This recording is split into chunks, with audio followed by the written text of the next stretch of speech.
براء بن عازب رضی اللہ تعالیٰ عنہ کہتے ہیں کہ رسول اللہ صلی اللہ علیہ وآلہ وسلم سے اونٹ کا گوشت کھانے سے وضو کے متعلق سوال کیا گیا تو آپ صلی اللہ علیہ وآلہ وسلم نے فرمایا اس سے وضو کرو، اور بکری کے گوشت کے بارے میں پوچھا گیا تو آپ صلی اللہ علیہ وآلہ وسلم نے فرمایا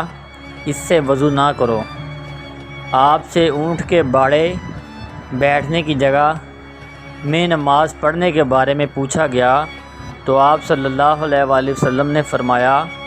تم اونٹ کے بیٹھنے کی جگہ میں نماز نہ پڑھو کیونکہ وہ شیاطین میں سے ہے، اور آپ سے بکریوں کے باڑے رہنے کی جگہ میں نماز پڑھنے کے سلسلے میں پوچھا گیا تو آپ صلی اللہ علیہ وآلہ وسلم نے فرمایا اس میں نماز پڑھو کیونکہ وہ برکت والی ہیں۔ اونٹ حلال جانور ہے، مگر اس کا گوشت کھانے سے وضو کرنا رسول اللہ صلی اللہ علیہ وآلہ وسلم کا فرمان مقدس ہے۔